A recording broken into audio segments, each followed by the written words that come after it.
Another high-profile sudden cardiac arrest of a young athlete. A marathon runner, 26 years old, collapsed and died moments after completing his run. We're going to discuss what happened here. And so, from Trial Site News, I am Adrian, and our episode is starting right now.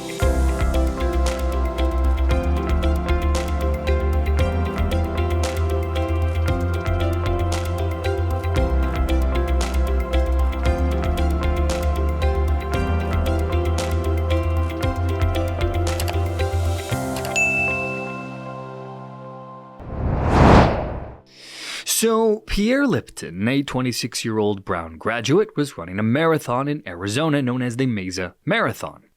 It had been a beautiful day for running. Before the race started, Lipton had kissed his girlfriend goodbye, not knowing that he would never see her again. He had completed his run in 3 hours, 10 minutes, and 5 seconds. But when his girlfriend completed her run less than 15 minutes after him, she couldn't find him. She sent a text message to him, but there was no reply. She tried calling him, but got no answer. Then, as she told the Globe, she looked at a location tracking app on her phone to see where he was, and it showed his location at a nearby hospital. That is when she started to get worried. As she told the Daily Mail, she raced to find an official to talk to, who informed her that he basically fell right into the arms of paramedics. They tried to do CPR. They tried everything. We still don't know what happened. According to reports, Lipton's father, who specializes in emergency medicine, told the Globe that the working diagnosis is he might have had some electrolyte imbalance that caused arrhythmia. Now, his girlfriend, Miss Paraboom, wrote about her tragedy on her Instagram page, saying this: "On Saturday, I lost the love of my life, the person I thought I would spend forever with. He accomplished more than anyone I know in just 26 years, but he still had so many plans. He collapsed at the marathon finish line after running his fastest time for the distance. Here he is, just a couple of feet from the finish line. He's still smiling, both feet lifted off the ground. He's still flying. He was doing what he loved." Now, Pierre Lipton leaves behind a legacy lost. After graduating as a valedictorian from Myers Park High School, Lipton went on to study economics and Middle Eastern studies at Brown. In his junior year, he would meet two people who would eventually form 1440 Media, a Chicago-based company that sends daily news roundups to subscribers via email. The company quickly became a hit, and now claims to inform 2.3 million people from across the political spectrum each day. The company expected to see more than $7 million in revenue in 2022, and had $2.5 million in funding from investors.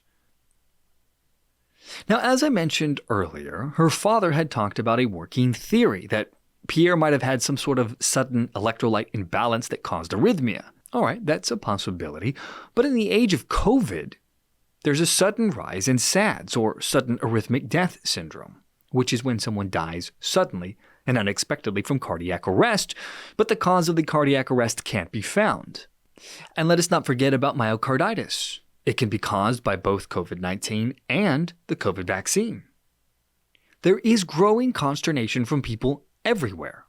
There's concern about the ever-increasing number of cardiac arrests. There has been an explosion in conversations among personal accounts on social media about people's experiences of friends, family members, and acquaintances who have died, not to mention the explosion of high-profile cases that have garnered media attention, like our story today about Pierre Lipton. And there should be a conversation about this. We know, for example, in a recent study coming out of New Zealand, which we did a video on back on January 25th on this channel, that the incident rate ratio of myocarditis and pericarditis following the second dose of the vaccine was 4.1, meaning there was an incident rate of 4.1 people per 100,000. But what stood out the most in that study, and also deeply concerning, was that the group with the highest incident rate ratio was young people, ages 5 to 19, with an incident rate ratio of 25.8 people per 100,000 following the second dose of the vaccine. And why all of this matters is, instead of getting open transparency from regulators and government authorities, we instead find great efforts to hide this kind of information from the public. Nestled at the heart of the situation is government secrecy, withholding information regarding cause of deaths. Like the story we covered yesterday, where Australian regulators, the Therapeutic Goods Administration, otherwise known as the TGA, concealed myocarditis fatalities involving COVID-19 vaccines. They hid the data because they didn't want to undermine the public confidence in the COVID vaccine program. They lied about deaths of children under the age of 10 who had died following Pfizer's vaccine. And for what? To stop vaccine hesitancy? Or how about places like here in the US, California, for example? The state government there passed a law known as Assembly Bill 2098 that went into effect in January. It silenced doctors from being able to speak openly with their patients. The law allowed the Medical Board of California to discipline physicians who supported opinions about COVID-19 that were not in line with the consensus. Essentially what this means was that physicians were prohibited from communicating any nuanced risks associated with the mRNA COVID-19 vaccines to their patients without the potential for having their licenses revoked. Key to the California law was Section C, which established that the safety and efficacy of COVID-19 vaccines have been confirmed through evaluation by the Federal Food and Drug Administration, and the vaccines continue to undergo intensive safety monitoring by the CDC. And that it shall constitute unprofessional conduct for a physician and surgeon to disseminate misinformation or disinformation related to COVID-19, including false or misleading information regarding the nature and risks of the virus, its prevention and treatment, and the development, safety, and effectiveness of COVID-19 vaccines. But of course, as we know, safe is a relative term. The law didn't allow for or acknowledge that some people have indeed become injured or even died from the mRNA vaccines. It's been acknowledged that this happens by the WHO, the CDC, and even the FDA, although they all stress that the risks are rare and that the benefits of the vaccine outweighs the risks. Now, thankfully, that law was put on hold thanks to a California judge who issued a preliminary injunction against the state law. But these kinds of actions, silencing dissent, lying about the causes of injuries and deaths from government authorities, is at the very heart of this unfolding situation.